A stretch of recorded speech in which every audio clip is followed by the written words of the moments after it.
Hello, everyone. Welcome.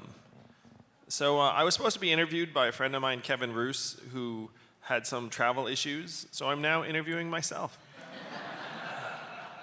And so I decided to ask the question that's been on my mind, my wife's mind, for quite some time. Andrew, how do you come up with such innovative ideas? It's like, well, I'm glad you asked. A lot of people ask me that. Um, So thank you all for being here today. I really appreciate it. How many of you know a lot about universal basic income? Raise your hand if you know a lot, and then do nothing if you know nothing. All right, most of you don't know much. Well, you are here today, so you're what I call UBI curious. And I seem to be something of a resource for people who are UBI curious. So I'm going to tell you a little bit about my arc, my journey, why I'm doing what I'm doing now, which is running for president as a Democrat in 2020. Well, thank you. And then we'll take some questions, and then I'd like to reserve the last 10 minutes or so just to take selfies and meet people individually, because I think it's really obnoxious to be in this setting and be talking from a stage and then like dash off. And unfortunately, so ordinarily I stick around for a long time, but I have a rally in Austin a little bit later tonight, and so I can't, because the traffic's murder and the rest of it, so my team's like, you must leave relatively promptly, and so I was like, all right, I got it. So we're gonna take the last 10, 15 minutes or so just to schmooze it up. So we've got, I guess, an hour together. I'll do my thing, talk for not that long, and then we'll take some questions, have what I hope is a lively discussion, and then hopefully even meet individually. So someone who knows nothing about universal basic income, what got you to come and devote a very important hour of your South by Southwest? You could be exposed to myriad experts from fields, blah, blah, blah. Why would you choose this forum? Like, what made you come here? Anyone want to just raise their hand and say it's like what got them in here? Yes, miss. I'm worried about people. Wow, I love that. What's your name? Polly. Yeah, so Polly's worried about people. Raise your hand if you're worried about people. Wow, I love it. This is a group that has your collective head on straight, because I too am worried about people. I am, and the numbers are more horrifying the more you go in. The deeper you go into this space, the more worried you get. I have yet to encounter someone who's a deep expert in AI and the rest of it. It's like, yeah, things will be all right. Like, that's not the conversation you have, unfortunately. Like, if they know a lot, they'd be like, yo, it's deeper and hairier than anyone thinks. I'm like, yeah, I get it. So I'll give you my background and story just to lead you on the progression that I had. Because I was here at South by Southwest several years ago speaking as the CEO of my organization, Venture for America. So I started an organization called Venture for America to help train entrepreneurs around the country and generate job growth. Because I was very sad, circa 2010 and 11, in the wake of the financial crisis, I thought one of the key problems was that we had so much energy and human capital and financial capital heading to Wall Street and Silicon Valley and management consulting firms, and not building generative businesses in Detroit or San Antonio or Baltimore or Cleveland or St. Louis. So I quit my job. I donated $120,000 to start this new organization, Venture for America. And then I started calling rich friends and asked them, do you love America? And then the smart among them said, what does it mean if I say yes? And then I said at least $10,000. And then 12 of them were like, I love America for $10,000. I was like, I thought you did. So we had a budget of $240,000 that first year. Today, Venture for America's budget's around $6 million, thousands of applicants, hundreds of fellows, generated several thousand jobs around the country. How many of you all like documentary films? How many of you have access to a Netflix password? So there's a documentary on Netflix right now about my organization called Generation Startup that follows 6 young entrepreneurs for a year and a half as they try and build businesses in Detroit. So that's what I've been doing for the last 6.5 years. And then in 2016, Donald Trump became our president. And I was stunned by this. I said, wow, this is a terrible, terrible sign. And I started digging into why he won.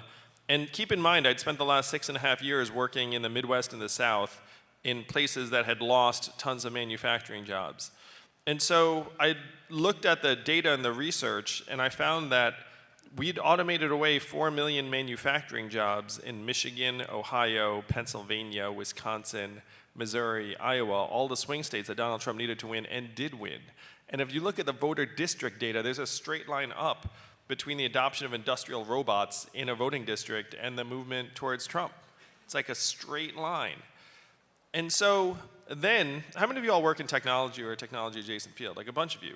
So we all have friends who are working on this stuff. We know that what we did to the manufacturing workers, we will now do to the retail workers, the call center workers, the fast food workers, the truck drivers, and the lawyers and the accountants, the bookkeepers, the radiologists.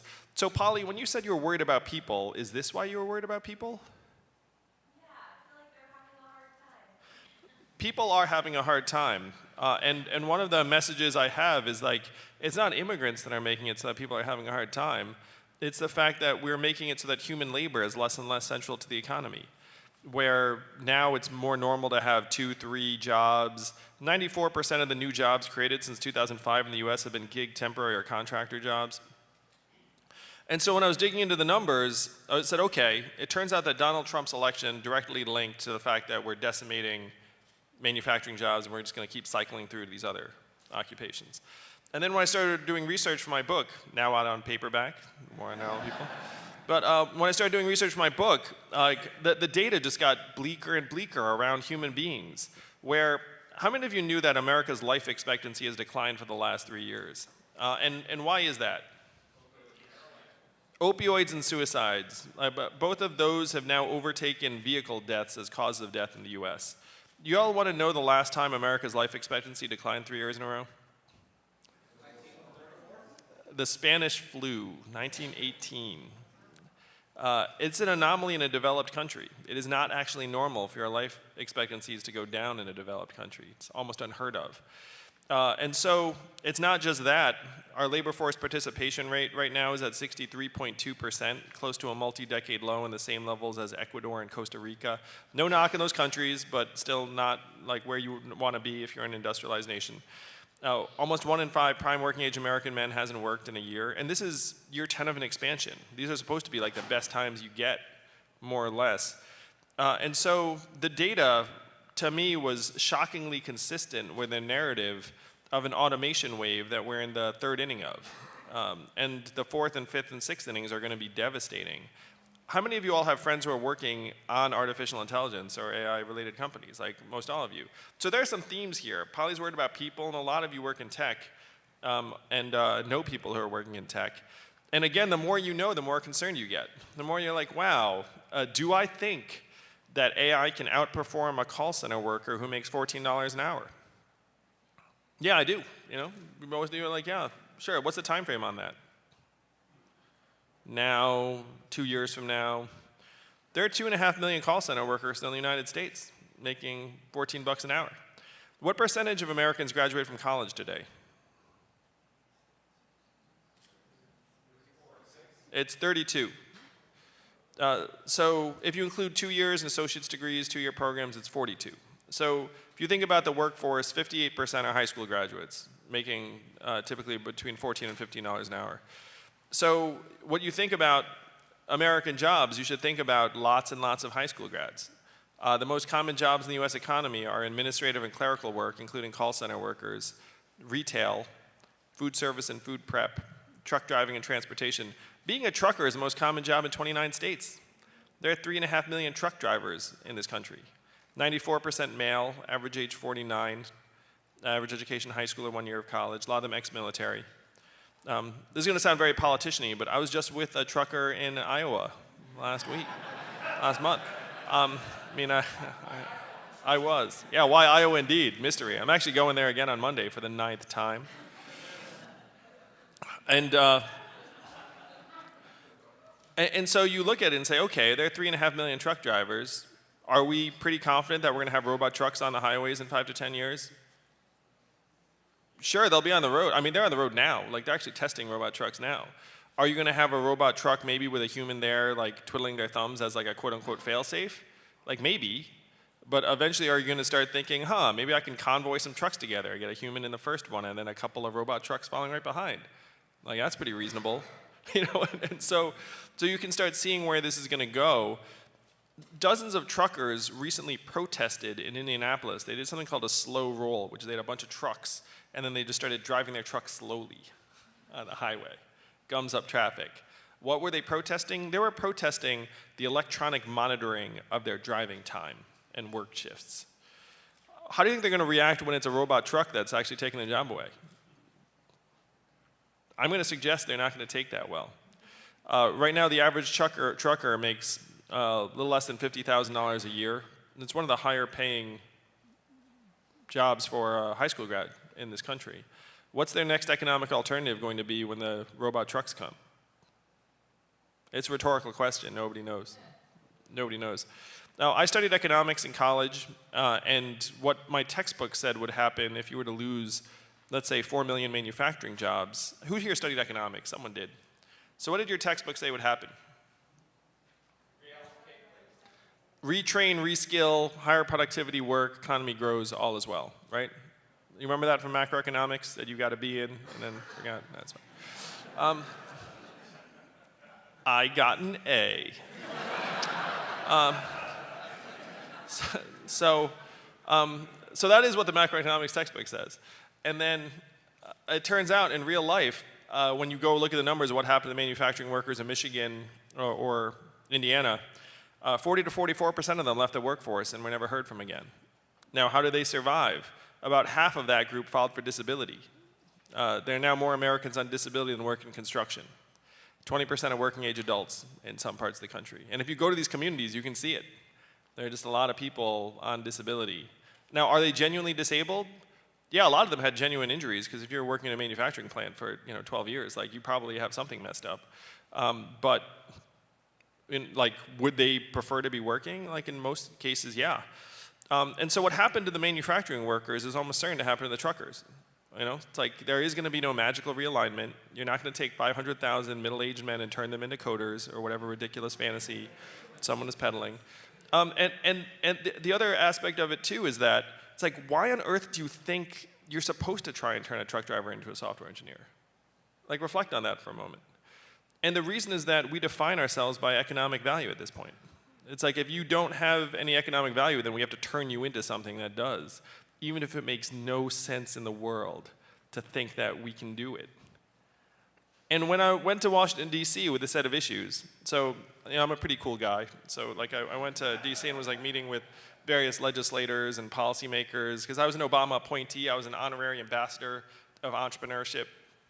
I have some stories to tell, but what can I tell? I'll tell a stupid story just because I found it funny. So I'm in the White House with Daniel Lubetzky, the CEO of Kind bars, little snacks. And someone's like, I'm hungry. And then I kid you not, he like opens his jacket like this, like he's Batman, and he has like Kind bars like all over. Like, he must have had a custom jacket made with like 8 extra pockets. So he's like, whoa, whoa, whoa. And they're flavors you've never seen or heard of, and never seen or heard of again. It wasn't like, here's like an almond apricot. No, it was like some weird flavors. Anyway, so, and then I was the only person who brought my wife. I was like, how did the rest of you stay married? Like, it was just weird. Everyone's like, here's my comms person. I was like, here's my wife. Like, what are you guys doing? Anyway, so I'm a cool guy. So I'm meeting with various legislators in D.C. being like, guys, what are we going to do? We're in the 3rd inning of the greatest economic and technological transformation in the history of the country. What is the plan? And what do you think they said to me when I said, what is the plan? There's no plan. They looked at me like I was speaking another language. The responses I got were, we can't talk about that. We should study that. And we must educate and retrain Americans for the jobs of the future. And then I said, guys, I looked at the studies. Do you all want to guess how effective government-funded retraining programs are? 15%. Yes, 0 to 15%. We're terrible at it. And so then when I said, we're terrible at that, then the legislator would be like, well, I guess we're going to get better at it then. And then they'd just go back to their lunch. And I'd just be like, holy shit. Like, is this what passes for thinking, at this point? Are we so far gone as a country that we're not even reckoning with the fundamental changes that are devastating our communities? Yeah, that's where we are. That's totally where we are. So then I go home, I'm steeped in this knowledge, this certainty, this dread. And keep in mind, I'm one of the most celebrated social entrepreneurs of this generation. I get medals, awards, accolades, like for being the guy who created thousands of jobs around the country. And I am 100% certain that my work, as proud as I am of it, was pouring water into a bathtub that has this giant hole ripped in the bottom. And no one's gonna do a damn thing about the giant hole. So then I went home and was like, okay, like what is the plan? What are we going to do? And I have 2 young kids who are 6 and 3, and so literally, like I'm looking at them being like, am I really just gonna raise them in this country that's gonna disintegrate around them and just like start trying to sock money away so that we can like have a bunker like some of my richer friends? Like, is that really the plan? And that struck me as deeply pathetic as a plan. And so I said, okay, what is the actual plan? Like, what am I going to do? And then I thought, well, in order to make it so that the people that Polly is worried about, like that the people will do better, you have to actually redesign our economy. You have to like change the rules so that we don't value ourselves solely as economic inputs, but we value ourselves intrinsically. Like maybe we're worth something even if our truck starts driving itself, or the AI is better than us at reading the radiology film, or you know, my mall closes and like I'm a 39-year-old woman who works in the mall. So we have to start looking at valuing ourselves at some other mechanism than the marketplace, because the marketplace is about to turn on us in epic, catastrophic fashion. And so it's like, okay, how do you make that happen? And so then I looked and said, well, the only way to rewrite the rules of the economy is to get control of the government. And I said, okay, how do you get control of the government? You run for president and win. And then I said, okay, what are the rules for running for president? Only 2 rules, it turns out. 35 or older, and natural born citizen. So I was like, check and check. And then I was like, and then check number 3 is I went to my wife, I was like, hey baby, I think I'm gonna run for president. And then she was like, that's nice, like, pass the sauce. So that's how I came to run for president, on a platform of universal basic income, which is that we have to start putting $1,000 a month in the hands of American adults as soon as possible, which would enable tens of millions of people to make effective transitions. And as a parent, what excited me the most about this was that the data very clearly shows it makes children healthier and stronger, it improves nutrition, it improves graduation rates, it improves mental health, it improves relationships, domestic violence goes down, hospital visits go down. It actually just makes life better for people. If you're interested in female empowerment, there are millions of American women who right now are in exploitative or abusive jobs or relationships, or are doing work that is unrecognized by the market. Like my wife. My wife is at home with our 2 boys, one of whom is autistic, and what does the market value her work at? 0, unfortunately. She gets the big goose egg. GDP, the same thing.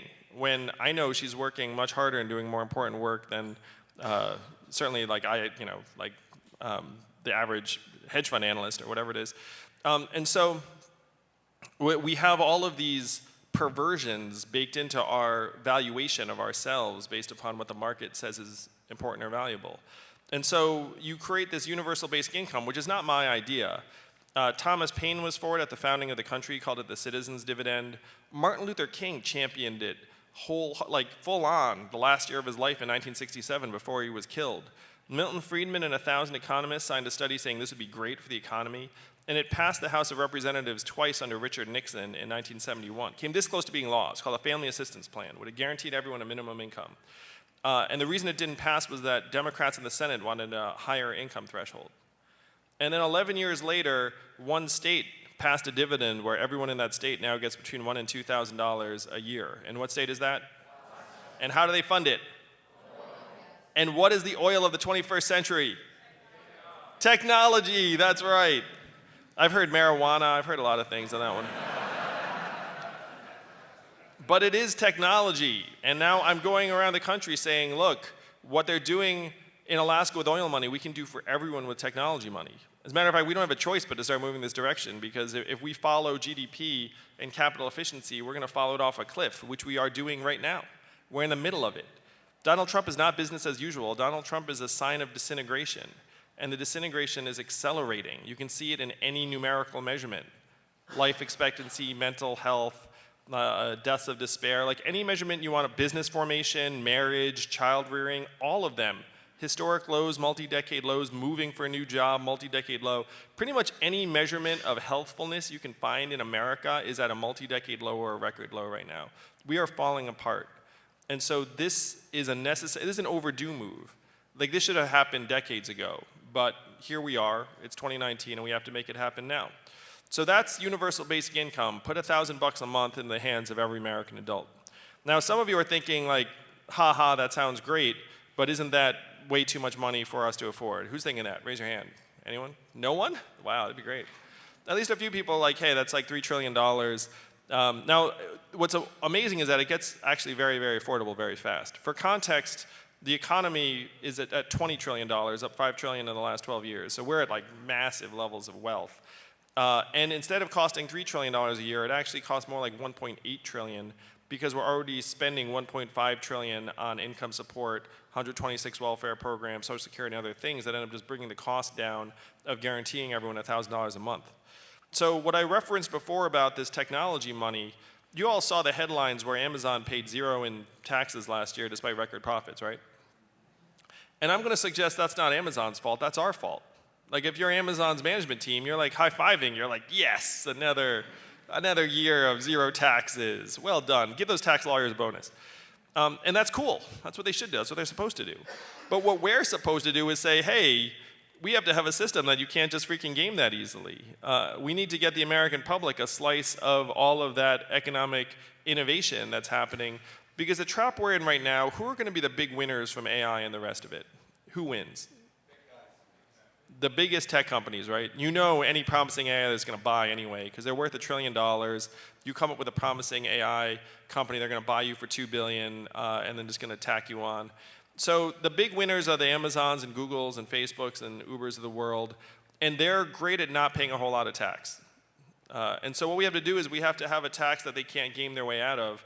And so if you look around the world, every other advanced economy already has a value-added tax, which is very hard to game. And so if we adopted a value-added tax at even half the European level, it generates $800 billion in new revenue, which combined with current spending, all the economic growth that would happen. Imagine if you all walked out of here with an extra $1,000 a month. You know, I dare say your local economies would be a little bigger. You'd be like, excellent. Pizza on me, or you know, whatever it is you do later tonight. But multiply that times everyone in the economy, you get hundreds of billions in new tax revenue. You save hundreds of billions on things like incarceration, homelessness services, emergency room health care. And then you also generate hundreds of billions of dollars by having a healthier, stronger, mentally healthier, more productive, more entrepreneurial, more creative population. This thing will pay for itself. This is called the trickle-up economy, from human beings, families, and communities up. What do you think? The trickle-up economy, the human-centered economy. So that is the game plan. That is my plan to save humanity. And ordinarily I have a slide, I don't always have it, but I have like pictures of my family up, and if you look at my little boys' faces, you will see they are not very tough little boys. They're very, very not tough. And so I'm doing this to keep the country strong and whole so that they can grow up not tough, if you know what I mean. And so that is the plan. So hopefully I've answered some of the questions you might have had about universal basic income and the main idea. Big gist, if someone asks you what's universal basic income, you just say it's a policy where everyone in a society gets a certain amount of money, no questions asked. And most of the policies are around the same level I'm proposing, which is $1,000 per month per adult. So that's what it is. Why to do it? Because our economy is being transformed in ways that are going to displace millions of American workers, and it's already happening.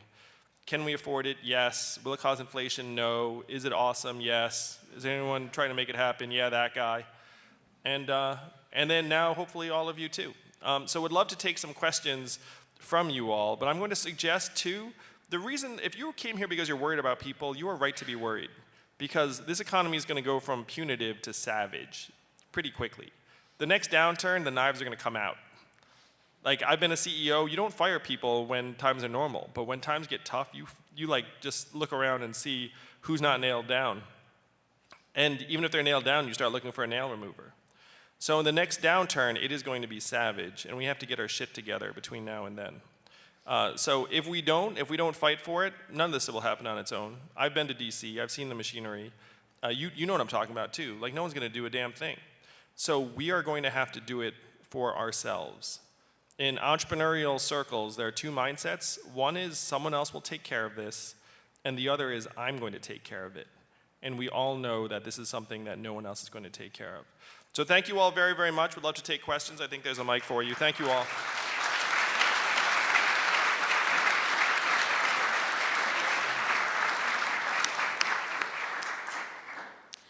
Hi. My question is, it sounds a lot like socialism. How are you going to prevent that message from changing from your vision to what we all know is going to come? Yeah, so I was asked that on Fox last week, and I said, this is capitalism where income doesn't start at zero. And having money is actually good for business, good for the consumer economy, good for markets. It helps us all participate in markets, and I'm a CEO and business person. I love capitalism. And that seems to work. I think it's something about my manner that makes me seem really capitalist or something. Where they're like, this guy does not seem like a socialist at all. So that response has been pretty effective so far. Yeah, the power to tax is the power to destroy. And you've weaved together two things here that are actually very different, which is universal income and taxing the thing that's working, technology. Like, technology is something that's working best for us. Why would you go out to destroy that when that's what's actually working? That's where whatever jobs are going to be provided are most likely to come from if you don't run it all offshore with your tax policy. Yeah. So I'd suggest that there's a monumental difference between a relatively mild tax that even my techie friends agree with and destruction. And so when I talk to my friends in Silicon Valley, and I'm friends with many of them, and I say, hey guys, you're probably automating away all the major jobs. They're like, yes, we are. And then I'm like, how do you feel about it? And they're like, not great. And then I say, how would you like to take a bit of a haircut and make it so that the truckers don't necessarily riot and you don't need to go live in the bunker? And then they say, deal. And these are the CEOs of the tech companies. They are not inhuman. They're Americans, they're parents, they're patriots, and they know that it's a much better climate for progress and innovation if people actually feel like progress is working for them. So if they think that, I would say that they know what they're talking about. Hi. I've heard a lot of your talks about implementing this, and obviously the struggles are to get it implemented. But how do you protect it? Say we actually do get UBI implemented. How do you make sure that the next regime doesn't come along and rip it away? Because if people get that money and they start to spend it, they'll be spread too thin to live without it. Well, what I'm inspired by is the experience in Alaska, which is a deeply conservative state. It was passed by a Republican governor, and it's wildly popular in Alaska. So that's one of the great things about universality, is that if I say there's this program and you're like, oh, someone else gets that, then maybe you don't like it. But if this is something that everyone is getting, as is the case in Alaska, so if you check out what's going on in Alaska, it's been in effect for 37 years across many, many different administrations, and it's so popular in Alaska, which is a deep red conservative state, that a vast majority of Alaskans said they would accept higher taxes to preserve the dividend. So if there's something, because right now, those of us, liberal, progressive, conservative, we still have this sinking feeling that if the money goes to the government, it just gets sunk into some bureaucracy and pipe and we'll never see it again. But if it's money that comes into your hands, then you're like, wow, this is something the government actually did right. And then if I say, hey, I'm gonna take it away, you're like, what are you talking about? That's like the only thing you guys do well. And then everyone else would be like, yeah, that's the only thing you guys do well. Like, it's literally like everyone's favorite thing. So this is what happened in Alaska, and that's what's gonna happen in the whole US of A after I'm president and make this happen. So I like the idea of a universal basic income, but my concern is that if I got $1,000 more per month, that I would start consuming more. And it seems like with capitalism, and you've mentioned economic growth quite a bit, it seems that it always comes at the expense of the environment, and there's a need for us as a society to consume less. And so is there any way that you've kind of coupled that to your framework as a person running for president? Yeah, what's your name? My name's Daniel. Daniel, that's such a great question. And so first, let me say that I think climate change is the second existential threat facing us. It's like 1A. It's like right in parallel. It's in tandem with the automation of jobs and the dehumanization of our economy. Now, I'm going to suggest that these two things are linked. Because if you go to people and say, hey, we need to worry about climate change, a significant proportion of them in a country where 57% of people can't pay an unexpected $500 bill and 78% are living paycheck to paycheck, a significant proportion of them will say, I can't pay my bills. The penguins can wait in line, or something obnoxious like that. And that's just human nature, because if you can't pay your bills, you actually have your head down. Like big societal level, future-oriented problems are not your concern. You get increasingly disengaged. You have what's called a mindset of scarcity, which has been shown to decrease your functional IQ by 13 points, or 1 standard deviation. And then collectively, we have a much lower chance of actually activating around something like climate change. So what we do is we take the economic boot off of people's throats and then say, hey, we need to address climate change, and then more of them will get on board because they'll say, yes, yes, we do. Now, to your concern that we're going to consume more and it's going to cause more, I'm optimistic, and we'll see how this bears out, is that if you had a portable income of this kind, you'd have also more people embracing minimalism and communal living and going to places where they can have like a community garden and work on their like art that they've always wanted to. Like you'd have some things going in both directions. But the other thing is I want to actually measure economic progress, as I indicated before. GDP is an archaic measurement we made up almost 100 years ago. And even the inventors said this is a terrible measurement for national well-being and we should not use it as that. And so I was suggesting before that GDP is going to guide us astray. So what would guide us more appropriately would be something that integrates human health, childhood success rates, and environmental quality. You actually make it that economic progress is tied to environmental sustainability. And then if you grow, you're growing in the way that you actually want to. Because right now we're growing in this two-dimensional way that's going to kill us, and it's going to kill the planet. So what we have to do is we have to evolve to a 21st century economy that actually is driving things that would help us. And that definitely includes clean air, clean water, and environmental sustainability. Hi, I'm an American immigrant that actually now lives in Brussels in Belgium, and I've been living in the European model for the last 4 or 5 years, and there's lots to be learned over there and ported over. And one of the things that's in the conversation there, and it's in the conversation in America as well, if you're paying attention, The Atlantic did a cover article on it about a year and a half ago, which is just the end of work period as a concept. In the first world, all the first world economies are up, productivity's off the scale. Scandinavian countries are going to a 4-day work week and a 7-hour workday, sometimes a 6-hour workday. Is that what's happening to you, man? No, I'm a writer, man. I work 5 jobs at a time minimum. And I've been doing it for 20 years, so that's But it is, to be honest with you, I have a lot of people who are in the corporate world who look at me and want to make my 25,000 euros a year minimum because I have a certain kind of freedom because I'm not tied to that sort of economic model. But there are a lot of people thinking about first world economies moving towards this concept of end of work, which is deeply related to, obviously, also decoupling your worth as a noun. I am a writer, for instance, or I am a truck driver, or I work, and so therefore I have value. And this may be 10 years down the line, but do you have any comments on that concept as a whole, the end of work in the first world?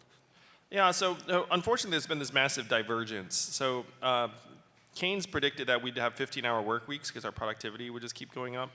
And you guys are laughing because instead we have like endless work weeks where it's like, I sent you a text at like 11:30, why didn't you get back to me?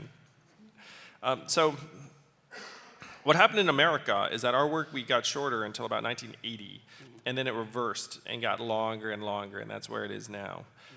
So in America you have this divergence where people in various roles are actually working longer hours than ever, and then other people are just not working at all.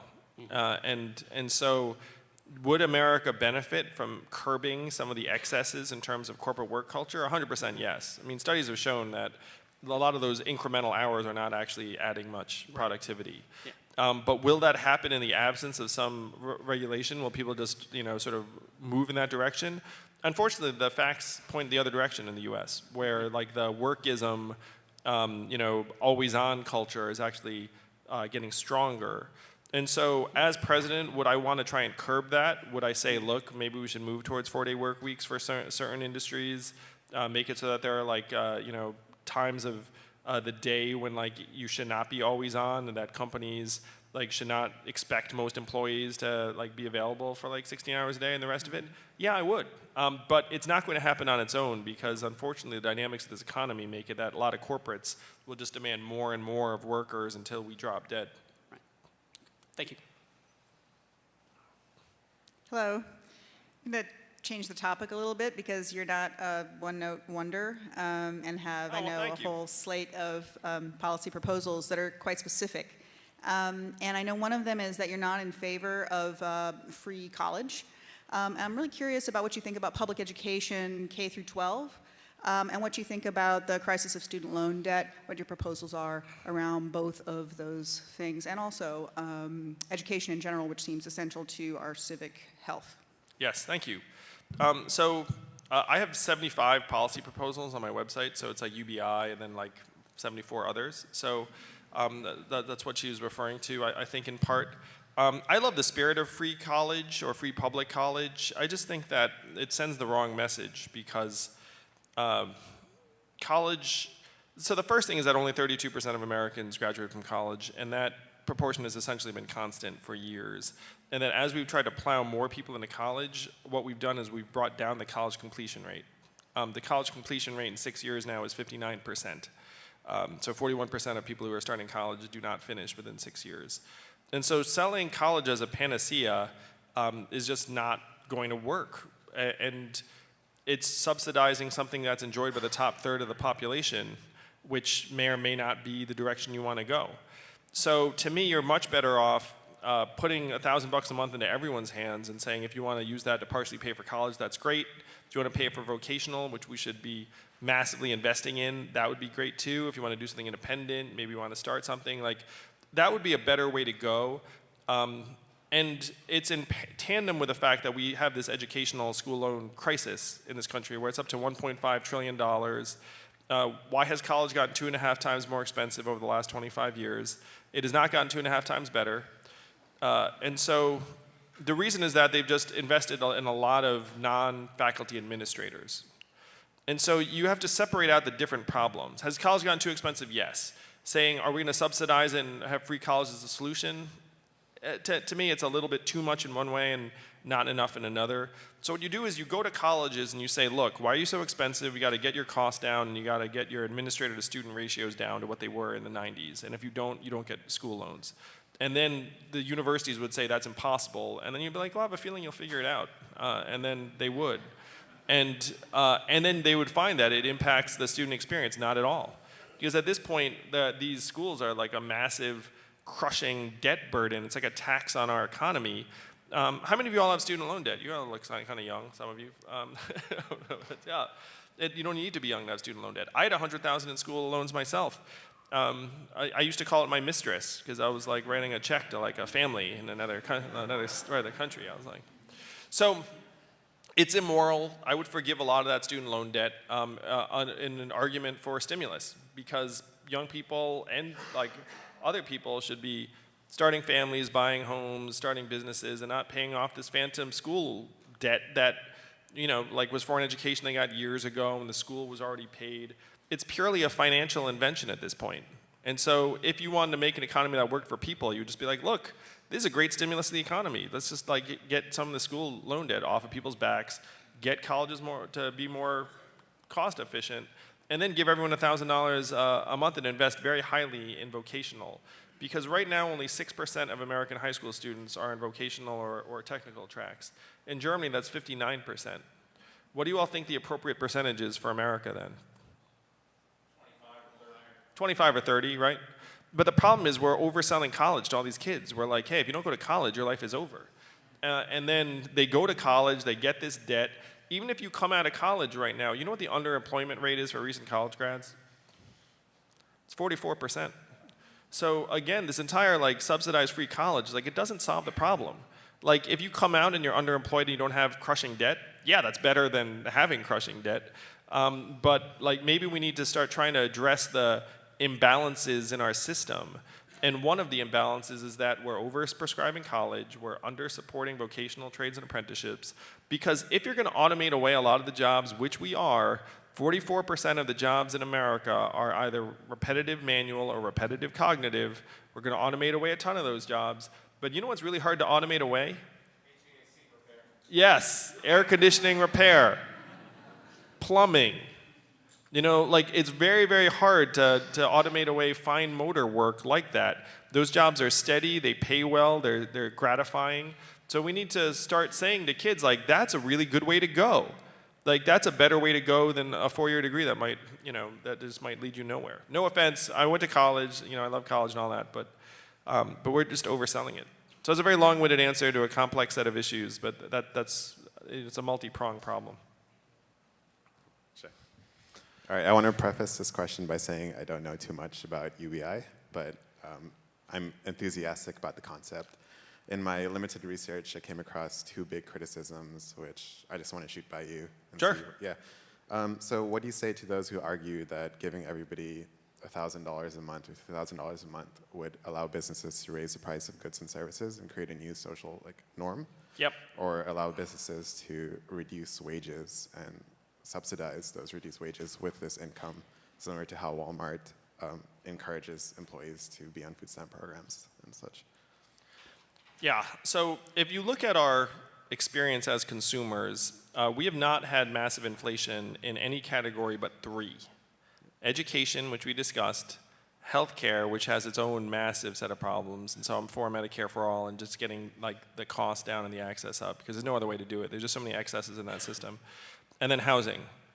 So if you look at your consumer experiences with clothing or electronics or media or cars or even food, for the most part, prices have been more or less stable.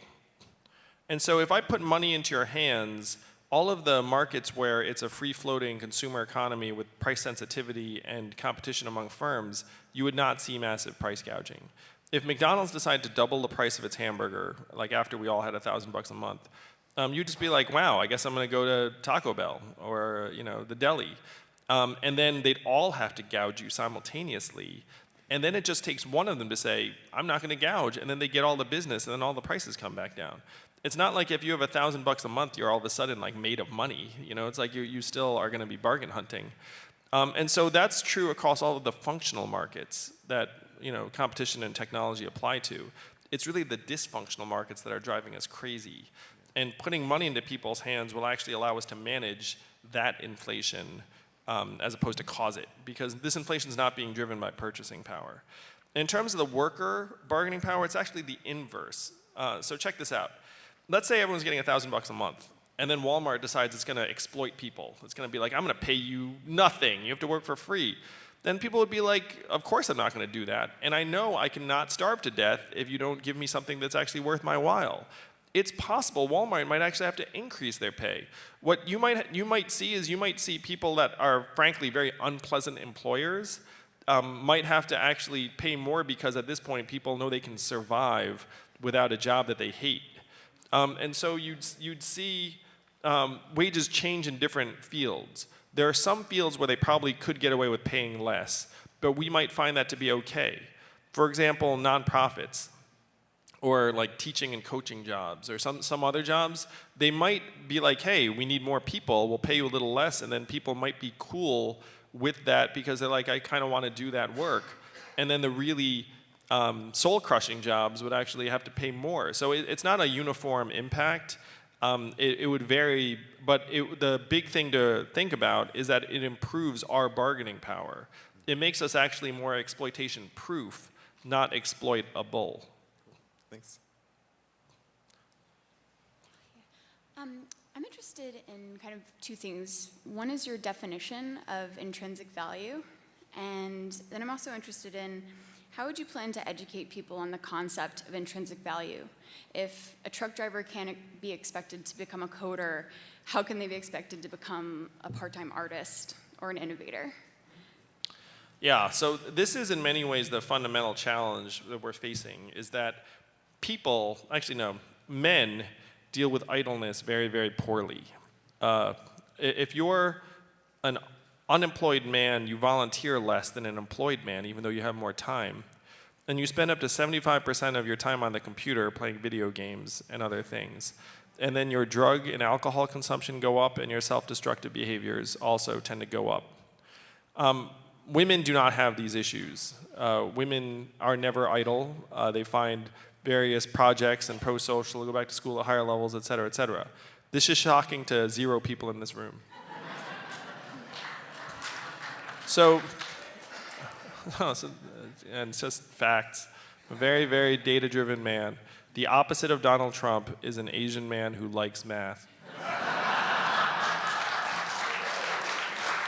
That's why I'm gonna beat him in 2020. It's gonna be glorious. So the fundamental question is like, how do we teach people intrinsic value, to your point, where like if you're the truck driver who loses their jobs, $1,000 a month does not magically solve your problem. Like you need a sense of structure and purpose and fulfillment and meaning. And so that is the fundamental challenge of this age, to introduce those things to millions of people as fast as we can. And these are some of like the deepest questions in human existence. And the way we get there, I have the answers in this book. No, I don't, I'm kidding. Like that, it's called, I was gonna say something. No, sorry, sense of humor. So the way we get there is we put this money into people's hands, and then a significant amount of that money goes into nonprofits and civic organizations and religious organizations and institutions that can help restore a set of opportunities that allow people to find structure, purpose, and meaning in their communities and their work. So there's no easy answer. It's a generational struggle. Certainly when I think about intrinsic value, I think about my son who's autistic, and I think like it's possible that he'll never actually have like the capacity to have like a normal job. And so that's what I think of when I think of intrinsic values. So you look at the person, you know their worth, you know, just as much as someone else. But it's going to be a very, very difficult journey taking the current conventional market-driven American mindset and helping it move in that direction. Is there a generational gap in people that are more open to the idea of intrinsic value? So I think that the studies I've seen have indicated that young people are more enthusiastic about socialism than capitalism, more enthusiastic about socialism than older generations. And I think it's because many young people have seen the excesses and problems of capitalism over this last number of years. So I have a feeling that young people are more open to seeing people as having intrinsic value. I'd agree with that. Hi. My question dovetails pretty nicely with that, I think, which is that for me, I think the most resonant criticisms of UBI have revolved around the like spiritual and psychological value of work to an individual. And so I'm wondering what your thoughts on that are and why you propose a UBI versus, say, just a large jobs program with the same amount of money. Yeah. So to me, work is central. And the great thing about UBI is that it would create over 2 million jobs in these communities. And the example that I use is that if you can imagine a town in Missouri with 50,000 people, and right now there's someone in that town that wants to start a bakery, but the bakery is a dumb idea. But then I become president, and now there's another $50 million in spending power every month in that town, and then the bakery might become a good idea. And then that person starts a bakery, and then they say, hey, I need to hire a morning shift baker. And then you end up hiring people for accessible jobs in that community. And that's only possible because you're supercharging the local economy and helping restore vitality to those Main Street retailers. So this isn't like the easiest way is to say like, hey, what are the jobs that that community is going to value and support? Then people will do those jobs because work is central. The biggest misconception about UBI is that it somehow anti-work or mitigates work. It's pro-work. Like it's pro-work in terms of just creating jobs in those communities that people actually want to do and you know can access. It's also pro-work in terms of like the moms and caregivers and nurturers because we know that's work too. It's just our market doesn't value it as that. So that's the big, you know, and that's at least starting to push us in the direction of meaning. How many of you all are entrepreneurs? So if you're an entrepreneur, you know what I'm talking about here, where it's like you're doing something primarily because it's important to you. Yes, there's money involved. Yes, it might seem like a good economic opportunity, but you're driven by the fact that you think that that form of work is the highest form of work you can be doing at this point. And so if you put more Americans in that position, then that ends up being like this incredible journey of self-discovery. Because what proportion of Americans right now do you think are doing like the job that they really want to be doing? So you said 20%. It's like you said 25, 5, 30. I'm happy to say it's around 30, but that still means there's like this incredible gulf in terms of our potential energy and value. So one of the joys about this is that you're going to end up creating tens, hundreds of thousands of entrepreneurs, and then people will be able to define their own meaning. I think a federal jobs guarantee program is well intended, but would be somewhere between problematic and disastrous in practice. Just like if you imagine a world where it's like, hey, there's no job for you, you're going to die of starvation, but don't worry, we've got this government job for you. And then you show up, and then let's say it's like, you don't like the job, you don't like your boss, like that there are some problems. It's like, well, you don't have a choice because this is your only means of survival. And so then you wind up with this bureaucracy like doling out subsistence jobs that are necessary for people to survive. And then you have people get politically activated around that. Like this is a sure path to dystopia. And unfortunately, that seems to be the direction we're trending.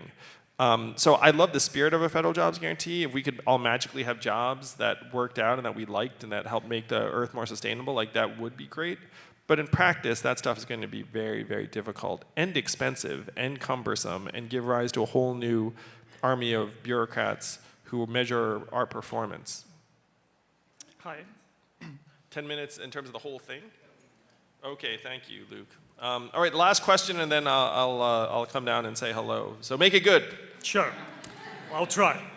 Hi, Andrew. We all understand the importance of the tech industry for the future of work, and how there's a huge potential for actually the tech industry fund the UBI dream, right? Like to actually bring it to life, especially with artificial intelligence.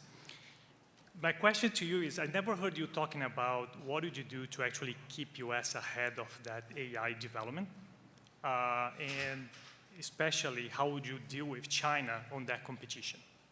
Yeah. So for those of you who are into AI, the US and China are the two mega power leaders. And China is now poised to move ahead of us because they have more access to more data, which is like food for AI. And they also have an advantage that we do not have, which is they have a government that's willing to spend billions upon billions of dollars on limitless computing resource and infrastructure that they make available to their companies. I met with the leaders in AI in Silicon Valley not that long ago. And I said, hey guys, like what's going on? And then they were like, hey, we're spending billions of dollars on AI computing resources, but it's a small fraction of what China is spending.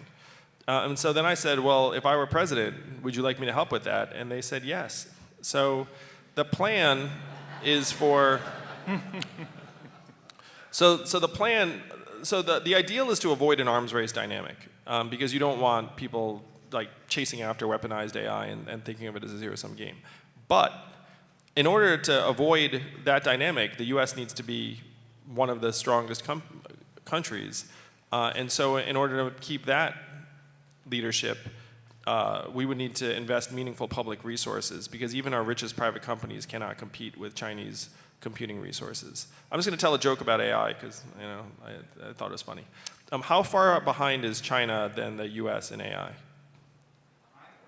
And the joke is 12 hours.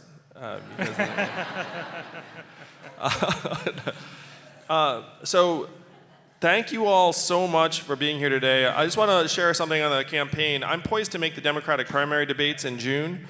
And in order to make that happen, I need contributions from 65,000 individual Americans. And right now I'm at 50,000. I'm getting another 2,000 a day. So I'm going to clear this threshold very, very easily. But if you'd like to be part of my making the debate stage, just make a donation at any point, and then when I'm on the debate stage, you'll be like, hey, I helped make that happen. So thank you all very, very much. Would love to run this journey with you. Thank you.